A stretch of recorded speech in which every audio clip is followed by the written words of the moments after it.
Episode 134 की starting होती है और लूसी कहती है फ्यूचर में इस तरह की चीजें दोबारा मत कहना, दोबारा कभी मत कहना। विंस्टन कहते हैं तो फिर तुम भी किसी बूढ़े आदमी को नहीं ढूंढोगी, नहीं तो मैं फिर से गुस्सा हो जाऊंगा। क्या मैं पहले तुम्हारे साथ बहुत अच्छा था? मैंने तुमसे मुझसे ऐसे बिहेव करने के लिए कहा था। फिर लूसी कहती है वो तो बस, और तभी विंस्टन कहते हैं वो तो क्या? फिर लूसी कहती है क्या तुम गुस्से में हो? मिस्टर एन को बुरा लग रहा था पर वो कुछ नहीं कहते। और फिर लूसी कहती है मैं क्या करूं, क्या मैं तुमसे माफी मांगू? मुझे माफ कर दो।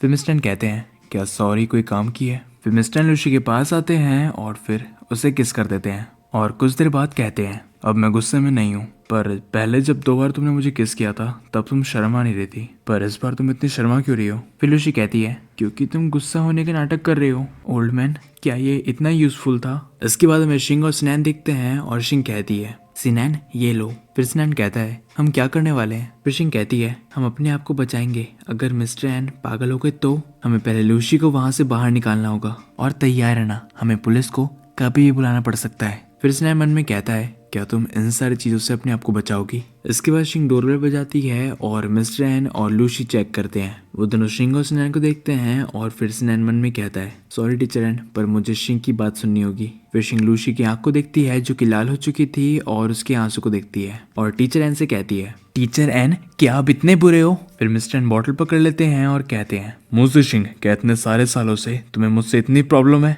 मैंने तुम्हें मैथ्स पढ़ाया पर मैंने तुम्हें कभी नहीं सिखाया कि तुम एक टीचर को मारो। इसके बाद वहाँ शिंग की फैमिली आती है और शिंग की मॉम कहती है बेटा शिंग तुम क्या कर रही हो? इसके बाद शिंग मन में सोचती है मेरी जिंदगी को चलते हुए 20 साल हो चुके हैं, ये सब पहली बार हुआ है। मेरा नाम मूजी शिंग और अचीवमेंट मैंने अपने टीचर को पीटा। फिर मिस्टर एन कहते हैं ये सिर्फ एक गलत फहमी थी। फिर स्नैन की मॉम कहती है मैं भी वही कह रही थी कि हमारी छोटी सी शिंग ऐसे किसी को कैसे मार सकती है। हम इस बार न्यू ईयर साथ में सेलिब्रेट करने के लिए आए हैं। हम सब यहाँ पहली बार आए और हमें यहाँ बहुत अच्छा लग रहा है।